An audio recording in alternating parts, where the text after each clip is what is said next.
Hello students, मैं संजीव कुमार। आज हम पढ़ेंगे बीएड सेकेंड सेमेस्टर, विषय समावेशी शिक्षा। समावेशी शिक्षा में आज हम पढ़ेंगे unit number second. First unit मैं आप लोगों को पढ़ा चुका हूं। अगर कोई पॉइंट उसमें से छूट गया हो तो वो मुझे किसी माध्यम से मुझे सूचित करिएगा, मैसेज करके सूचित कर सकते हैं। जहाँ तक है कि मैंने समावेशी शिक्षा के सभी बिंदुओं पर सभी बिंदु कवर करने की कोशिश की है। अगर उसमें से कोई छूट गया हो तो इतना मैंने समावेशी शिक्षा आप लोगों को पढ़ा दिया है कि आप उसकी आवश्यकता जान सकते हैं, उसका महत्व लिख सकते हैं, उसका क्षेत्र लिख सकते हैं। ये बिंदु आराम से आप मेरी क्लास को सुन के देख के आराम से लिख सकते हैं। आज का हमारा विषय है, टॉपिक है सामाजिक दृष्टि से वंचित बालक। अर्थात कि एक टीचर जो होता है, एक टीचर जब पढ़ाना शुरू करता है क्लास के सामने, तो उसके सामने बहुत ढेर सारे बच्चे बैठते हैं। हो सकता है 70 बच्चे बैठे हों, हो सकता है कि 100 बच्चे बैठे हों। तो इसमें क्या होता है कि ऐसा नहीं है कि प्रत्येक बच्चा एक ही आईक्यू का है, एक ही बुद्धि लब्धि लिए बैठा है या एक समान सारे बच्चे हैं। नहीं, सभी बच्चे जो होते हैं अलग अलग होते हैं। अर्थात कि उनकी संवेगात्मक क्षमता अलग होगी, शारीरिक बनावट अलग होगी, मानसिक क्षमता अलग होगी, बौद्धिक क्षमता अलग होगी, अलग अलग कल्चर से आए होंगे। इस तरीके से बहुत ढेर सारी उसमें डिसेबिलिटी देखने को मिलती है, या बहुत ढेर सारी डाइवर्सिटी देखने को मिलती है कि बहुत अलग अलग विभिन्नता उनमें होगी एक दूसरे के प्रति। तो इस तरह के बच्चों में एक बच्चा ऐसा भी होता है जो सामाजिक रूप से वंचित होता है। देखिए, ये क्लास ये हो सकता है कई पार्टों में आएगी। ये चैप्टर मैं 2-3 पार्टों में कंप्लीट करूंगा। तो पहले समझते हैं वंचित किसे कहते हैं। वंचित अर्थात कि वो बालक जो किसी न किसी रूप से वंचित हो गया है। जैसे मान के चलिए, मैंने आपको पिछली क्लास में पढ़ाया था कि शारीरिक रूप से वंचित बालक, अर्थात कि शारीरिक रूप से वो वंचित हो गया। इसी तरह से यहाँ पे देखने को मिलेगा आपको सामाजिक रूप से वंचित बालक। इसमें क्या आएगा, सामाजिक रूप से वंचित बालकों में वे बालक जिन्हें समाज एक्सेप्ट नहीं करता है, जल्दी की इनको क्लास में बैठाया जाए या इनको भी शिक्षा उन्हीं सामान्य बच्चों के साथ दी जाए। ये या तो अपने कारणों की वजह से ऐसा इनका होता है, या तो इन्वायरमेंट की वजह से होता है, या फिर वहां उनकी आदतों की वजह से हो सकता है। तो सामाजिक रूप से वंचित बालक में कौन कौन से बालक आएंगे? सामाजिक रूप से वंचित बालकों में हम दो तरह से, मुख्य तरह से बताते हैं आपको कि एक तो है जो SC ST के बच्चे आएंगे। दूसरा दूसरी तरफ अपराधी बालक, अर्थात कि ऐसे बालक जिनका रिकॉर्ड अच्छा नहीं है, अर्थात कि किसी तरह का जुर्म किए हैं। तो दोनों तरह के बालकों के बारे में आज हम अध्ययन करेंगे इस क्लास के दौरान कि ये बालक कैसे समाज से वंचित कैसे हो जाते हैं, किन कारणों से वंचित होते हैं। तो इस क्लास में हम 2 बिंदुओं पर अध्ययन करेंगे। पहला बिंदु होगा सामाजिक रूप से वंचित बालकों की पहचान, हम पहचान उनकी कैसे करें। दूसरा होगा सामाजिक रूप से वंचन के कारण, क्या कारण है कि वो इस समाज से या इस समाज से वंचित हो गए हैं, अलग हो गए हैं, या समाज उनको अलग समझने लगा है। चलिए शुरू करते हैं। सामाजिक रूप से वंचित बालकों की पहचान। पहली है हेडिंग इसमें, समाज से वंचित अनुभव करना। देखिए, इन बालकों की पहचान करना बहुत जरूरी है। एक टीचर के लिए ये सबसे इंपॉर्टेंट चीज है कि उसी क्लास में बैठा हुआ प्रत्येक बच्चे के बारे में वो जाने, उनकी आवश्यकताओं को समझे, उनकी क्षमताओं को समझे, तभी एक अच्छा टीचर बन सकता है। इस तरह के बालकों में होता है समाज से वंचित अनुभव करना, अर्थात कि इनको अनुभव होने लगता है, एक अलगाव का अनुभव होने लगता है कि मुझे इस क्लास में अलग समझा जा रहा है। टीचर मेरे ऊपर ध्यान नहीं दे रहा है, कोई स्टूडेंट मेरे ऊपर ध्यान नहीं दे रहा है, मैं किसी से कापियां मांगता हूं तो मुझे कापी नहीं कोई देता है, मैं होमवर्क करने के लिए कोशिश करता हूं या होमवर्क करता हूं तो उसको बेहतर ढंग से चेक नहीं किया जाता है। तो इस तरह की चीजें यहाँ पे जरूर दिखाई देगी कि इस तरह के बालक के साथ ये समस्याएं जरूर होती हैं। दूसरा क्या है, शिक्षा के प्रति उत्साह नहीं। शिक्षा के प्रति उत्साह नहीं, अर्थात कि ऐसे बालक जो होते हैं समाज से वंचित जब होते हैं, वो अलग होते हैं, तो उनका जो रुझान होता है वो शिक्षा के प्रति हट जाता है। अर्थात कि शिक्षा के प्रति वो विद्यालय जाना नहीं पसंद करेंगे, कि होमवर्क करना पड़ेगा या रोज वही डांट सुनता हूँ मैं। तो इस तरह की चीज़ें जो होती हैं वो धीरे धीरे जो होती है वो शिक्षा से दूर हटने लगते हैं, वो विद्यालय से दूर हटने लगते हैं, टीचर से दूर हटने लगते हैं। तो इस तरह की समस्याएं यहाँ पे देखने को मिलती है। ये उनकी पहचान इन सारी चीज़ों से की जा सकती है। तीसरा आता है कक्षा में अनुपस्थित, अर्थात कि इस तरह का बालक जो होता है बहुत कम कक्षा में प्रेजेंट होगा या उपस्थित होगा, अर्थात कि जिसका मन ही नहीं लग रहा है विद्यालय में, कक्षा में पढ़ने में, तो वो उपस्थित कहाँ से होगा। तो इसमें एक पहली पहचान ये भी समझ में आती है कि ये जो है क्लास से जो है एब्सेंट दिखाई देगा कि जो है ये एब्सेंट है। दूसरा आता है, चौथा आता है इसमें पॉइंट, विचारों के आदान प्रदान में संकोच। ये क्या होगा कि ये विचारों, अपनी आइडियाज जो है वो दूसरे किसी को देने से घबराएगा कि जो है सर क्या सोचेंगे, मैम क्या सोचेंगी, मेरे सहपाठी है ये क्या सोचेगा। और जहाँ तक कि इनकी आइडियाज़ भी हो सकता है कि या तो दबे कुचले होंगे या तो बिल्कुल अलग होंगे। तो इस वजह से भी जो है उनका मित्र भी नहीं सुनना चाहता है, इनका सहपाठी भी नहीं सुनना चाहता है, टीचर भी नहीं सुनना चाहता, मैम भी नहीं सुनना चाहती हैं।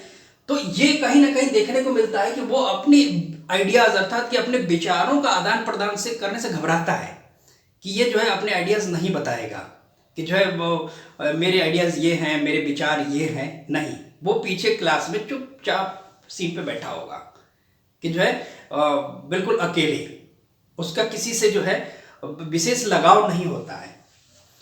5वें नंबर पे बात करते हैं शिक्षकों के संपर्क में कठिनाई। ये सबसे बड़ी चीज़ ये है कि इस तरह का बच्चा जो होता है वो शिक्षकों के संपर्क में नहीं जल्दी आना चाहता है कि जो है शिक्षक के संपर्क में या शिक्षक से कोई चीज़ अपनी डिस्कस करें हम। और टीचर की भी ये खासियत जहाँ तक मुझे देखने को मिलती है कि टीचर भी ऐसे लोगों को निगलेक्ट कर देता है कि जो है इस तरह की बालक जो होते हैं वो व्यर्थ की चीज़ें ही पूछ रहे होंगे या व्यर्थ की चीज़ें ही जानने की कोशिश कर रहे होंगे। ऐसा नहीं है, चूँकि ये इस तरह का बालक जो होता है उसके दिमाग में बहुत ढेर सारी चीज़ें चलती रहती हैं और उन सारी चीज़ों को वो सॉल्व करने की कोशिश करता है। या तो बिल्कुल उत्सुक होगा इस तरह का बच्चा, या तो बिल्कुल शांत होगा। तो इस तरह की चीज़ें देखने को जब मिलती हैं तो टीचर को भी यही सुझाव दिया जाता है कि इन टीचर भी जो है उनकी प्रॉब्लम को सुने, समझे और उसको सॉल्व करने का प्रयास करें। वो भी आपकी क्लास का बच्चा है, वो सारी चीज़ों को जो है जानना चाहता है, समझना चाहता है, ये उसका अधिकार है। तो यहाँ पे ये भी देखने को मिलता है कि शिक्षकों से संपर्क में उसको कठिनाई होती है कि वो शिक्षक से इतनी आसानी से संपर्क नहीं करना चाहता या शिक्षक भी उससे संपर्क कम ही करता है। अंतर्मुखी व्यक्तित्व, एक देखिए व्यक्तित्व के कई प्रकार बताए गए हैं। तो एक व्यक्तित्व ऐसा होता है बहिर्मुखी, अर्थात कि वो जो है सारी चीज़ों को वो समझता जानता है और वो उसका व्यक्तित्व सामने दिखाई देने लगता है।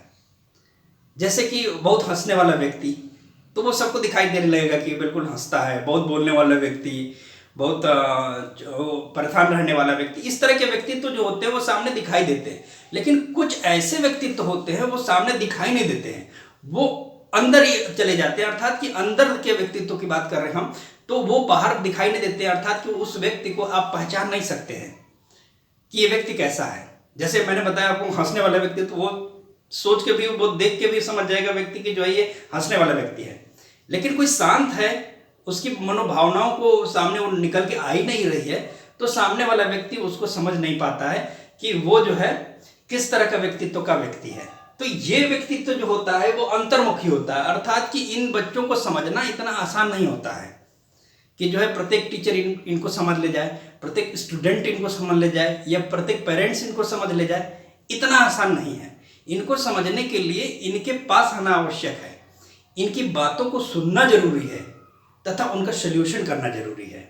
तो ये जो है इनके पहचान होती है कि इस तरह की अगर चीज़ें उन बालकों के अंदर दिखाई देती है तो वो जो है ये वंचित बालकों की श्रेणी में आ जाते हैं। आइए नेक्स्ट बात करते हैं सामाजिक रूप से वंचन के कारण। क्या कारण ऐसा होता है कि ये समाज से वंचित हो जाते हैं, किन कारणों की वजह से जो है ये वंचित स्वयं हो जाते हैं या जो है समाज इनको वंचित कर देता है। तो यहां पे पहला पॉइंट है घर परिवार का दूषित वातावरण। घर परिवार अर्थात कि जो है घर परिवार, अगर मान के चलिए कि ऐसे परिवार, ऐसे समाज में व्यक्ति का या बालक का घर है जहाँ पे चारों तरफ चोर चोर बसते हैं, माता पिता भी उसी चीज में लिप्त हैं, तो वो बालक भी चाह के भी उस परिवेश से इतनी आसानी से नहीं निकल सकता है कि उन बेड़ियों को तोड़ के वो बाहर निकल के चला आए। तो घर का इन्वायरमेंट भी बहुत बड़ा प्रभाव डालता है बच्चे के ऊपर, कि घर का वातावरण जैसा होगा वैसा बच्चे पे प्रभाव डालेगा और बच्चा भी उसी कैटेगरी का बन के बाहर निकलेगा। चाहे विद्यालय उसको समझाते पढ़ाते हुए उसको आगे बढ़ाने की कोशिश करे, लेकिन बहुत कम संभावनाएं होती हैं कि घर के वातावरण से व्यक्ति को छुटकारा मिल सके। तो यहाँ पे ये देखने को मिलता है कि घर परिवार का अगर दूषित वातावरण है तो ये समझ के चलिए कि वो बालक भी जो है कहीं ना कहीं उसमें कोई ना कोई दोष जरूर देखने को मिलेगा, पहला कारण। दूसरा, अभिप्रेरणा का अभाव, मोटिवेशन, अर्थात कि ऐसे बालकों के लिए जो होता है, जो वंचित बालक होते हैं, ऐसे बालकों को सुझाव देने वाला कोई नहीं होता है। सभी उनको अलग समझते हैं। टीचर भी सोचता है अरे छोड़ो, ये तो हमेशा व्यर्थ का क्वेश्चन करता रहता है, हमेशा कुछ न कुछ पूछता रहता है या नहीं पूछता रहता है, शांत बैठा रहता है। टीचर भी ऐसे लोगों से कटने की कोशिश करते हैं। दूसरी चीज की विद्यार्थी भी जो इनके सहपाठी हैं वो भी एक दो दिन अगर पूछने की बात करते हैं तो एक दो दिन पूछते हैं, लेकिन उसके बाद जो है वो भी नहीं पूछना स्वीकार करते हैं कि जो है कोई चीज़ पर चर्चा इनसे करें। तो इनको कहीं ना कहीं कोई मोटिवेशन करने वाला नहीं है, कोई इनको अभिप्रेरित करने वाला नहीं है कि तुम ये कर सकते हो, तुम्हारे अंदर ये गुण है। प्रत्येक बच्चे के अंदर हर एक गुण नहीं पाया जाता है कि प्रत्येक बच्चा जो है बिल्कुल पढ़ेगा ही पढ़ेगा। बहुत से बच्चे ड्राइंग में अच्छा कर ले जाते हैं, बहुत से बच्चे जो है अच्छा कोई खेल लेते हैं, क्रिकेट खेल लेते हैं, फुटबॉल खेल लेते हैं, मतलब गेम में चले जाते हैं। बहुत से बच्चों को जो है क्रिएटिविटी का शौक होता है कि पेंटिंग बनाना और सारी चीज़ों का शौक होता है। तो ऐसा नहीं है कि प्रत्येक बच्चे को शिक्षा ही बिल्कुल बेसिक रूप से उसके ऊपर थोपी जानी चाहिए। नहीं, उसको जो है अगर उसकी इच्छा ये करती है कि मुझे पेंटिंग अच्छी आती है तो बेस शिक्षा है, लेकिन पेंटिंग उसको सिखाई जानी चाहिए। अर्थात कि किसी न किसी रूप में जो है अगर बच्चा आगे निकलना चाहता है, उसकी इच्छा है, तो उस तरफ बालक को लेके गाइड करना चाहिए कि इसमें क्या अच्छी चीज़ें और क्या आप हासिल कर सकते हो। तो कहीं ना कहीं इन बच्चों में जो है मोटिवेशन नहीं हो पाता है, अभिप्रेरणा नहीं मिल पाती है, चाहे वो परिवार के माध्यम से हो, उनके मित्रों के माध्यम से हो या टीचर के माध्यम से हो। इस तरह के चीज़ों में जो है अभाव देखने को मिलता है। पक्षपातपूर्ण व्यवहार, जब ये बालक किसी, मान के चलिए अपराधी बालक की अगर हम बात करते हैं, तो एक बार अगर उसने चोरी कर ली तो उसके साथ जो है उसी तरह का ट्रीटमेंट शुरू हो जाता है। उसके मित्र भी उसी तरह का ट्रीटमेंट शुरू करते हैं कि ये चोर है, संबोधन शुरू कर देते हैं। टीचर भी जहाँ तक कि एक बार दिमाग में ये सोच लेता है कि ये इसकी जो है एक आदत है चोरी करने की। माता पिता भी इस चीज़ को लेके अलर्ट हो जाते हैं। दोबारा भले वो चोरी करे ना करे, वो एक अलग की समस्या है, अलग की बात है, लेकिन जो है यहाँ पे जो है उनके साथ पक्षपातपूर्ण व्यवहार शुरू हो जाता है। एक बार गलती अगर बच्चे से हुई तो उस तरह का व्यवहार करना उसके साथ शुरू हो जाता है, चाहे वो घर में हो, मित्र हो या विद्यालय हो, किसी तरह से जो है उसको अलग समझना शुरू हो जाता है कि उसको जो है एक अलग कैटेगरी में रखना स्टार्ट कर देते हैं लोग। तो ये एक चीज़, एक कारण ये भी निकल के आता है कि वो वंचित बालकों के कारणों में जो है उसके साथ पक्षपातपूर्ण व्यवहार करना। अगर हम किसी को अलग कर देते हैं तो वो अलग अगर हो गया, अकेले हो गया, तो ये समझ लीजिए कि वो अलग होने से जो है अलग तरह की सोच उसकी डेवलप होना शुरू हो जाएगी, अलग तरह का वो सोचना शुरू कर देगा। इसी तरह के बालक भी जो इस तरह की जो समस्याएं मैं आपको पढ़ा रहा हूँ, अवसादग्रस्त हो जाते हैं, आत्महत्याएं कर लेते हैं, क्योंकि इनका सपोर्ट करने वाला कोई नहीं होता है। टीचर नहीं सपोर्ट करता है, माता पिता नहीं सपोर्ट करते हैं, उनके सहयोगी नहीं सपोर्ट करते हैं, न समझा पाते हैं उनको। तो इस तरह के बच्चों में भी कहीं कहीं देखने को मिलता है कि जो है ये आत्महत्याएं या अवसाद में चले जाते हैं, जो किसी से बोलना सुनना नहीं पसंद करते हैं। तो इनके साथ जो है पक्षपातपूर्ण व्यवहार किया जाता है। निम्न स्तरीय विद्यालय में प्रवेश, देखिए जब बालक जो होता है, जब एक दो गलतियां ऐसी करता है या कमजोर होता है पढ़ने में या फिर कुछ भी अलग है बालकों से, तो वो माता पिता भी यही सोचते हैं कि ये सामान्य बच्चों के साथ नहीं पढ़ सकता है, इसको जो है अलग किसी विद्यालय में, निम्न स्तरीय विद्यालय में, छोटे विद्यालय में डाल दिया जाए कि आराम से इसको डिग्री मिल सके। तो आपने, माता पिता ने वहां अलग कर दिया बच्चे को। जो सामान्य बच्चों के साथ वो जी सकता था, सामान्य बच्चों, सामान्य विद्यालय में जाके पढ़ सकता था, अच्छे विद्यालय में, उसको जो है निम्न विद्यालय में जो है लाके डाल दिए। तो उसके मन में एक कुंठा भर जाती है कि जो है मैं जो है उन बालकों की अपेयरिंग जो है मैं कम हूँ, कम मतलब मेरी एबिलिटी जो है कम है। तो यहाँ पे ये भी देखने को होता है निम्न स्तरीय विद्यालय में प्रवेश, अर्थात कि उसको जो है छोटे विद्यालय में प्रवेश कर दिया जाता है कि बस डिग्री ये ले सके किसी तरीके से। नैतिक मूल्यों में अभाव, इस तरह के बालकों में बेसिक रूप से अगर कहा जाए तो इनको जो है, इनके साथ घर परिवार दूषित है, अभी प्रेरणा नहीं, किसी तरह की मोटिवेशन नहीं किया गया इनके साथ पक्षपातपूर्ण व्यवहार किया जा रहा है, ऐसे विद्यालय में, छोटे विद्यालयों में पढ़ रहे हैं। तो यहाँ पे ये देखने को मिलेगा कि इनका मोरल डेवलपमेंट जो होता है नहीं हो पाता है अच्छी तरीके से। नैतिक मूल्य जो है उसका वो बेहतर ढंग से नहीं उनके पास संग्रहित हो पाता है। तो इस तरह के बच्चे जो होते हैं चिड़चिड़े होते हैं, किसी चीज़ का जल्दी जवाब देना वो करते हैं, या तो जवाब देंगे ही नहीं, या तो बिल्कुल जवाब बिल्कुल सटीकता से दे देंगे। तो यहाँ पे मोरल की कमी कहीं ना कहीं देखने को मिलती है कि जो है इनके अंदर नैतिक मूल्य जो होता है वो कम होता है।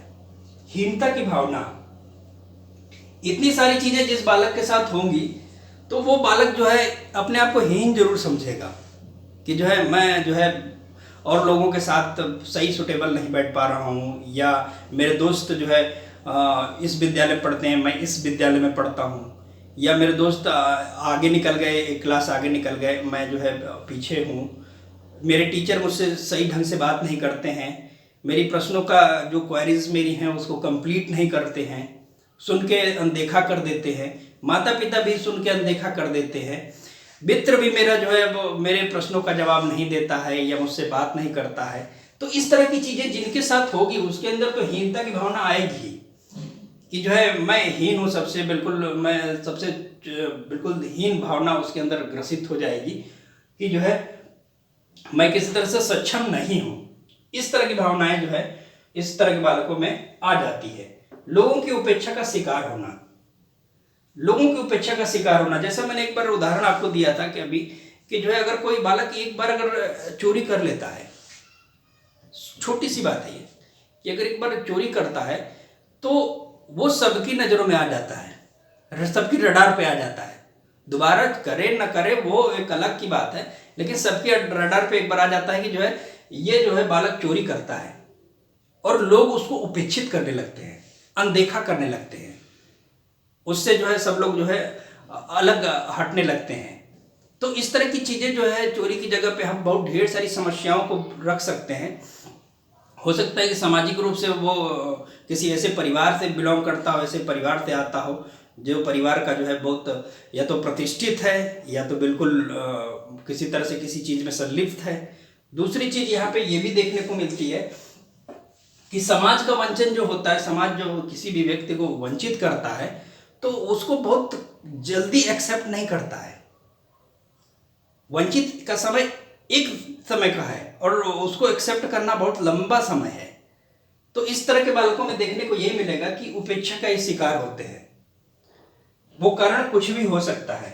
विद्यालय में सुविधाओं का अभाव, इस तरह के बालकों को लिए सिर्फ उपेक्षा की जाती है कि जो है इस तरह के बालक जो है चोरी करते हैं, इस तरह के बालक जो है अपराध करते हैं, इस तरह के बालक कमजोर होते हैं, इस तरह के बालक मंद बुद्धि होते हैं, मतलब उनकी सिर्फ उपेक्षा की जाती है।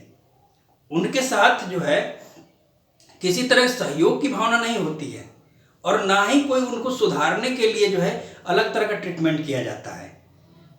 विद्यालय में भी जो है उनके साथ ऐसा ही होता है कि अगर एक टीचर जो है 70 बच्चों को पढ़ा रहा है, एक बच्चा अगर बिल्कुल अकेले बैठा हुआ है तो उसकी तरफ एक बार ध्यान जाएगा, दूसरी बार ध्यान नहीं जाएगा कि वो बच्चा क्या कर रहा है क्या नहीं कर रहा है।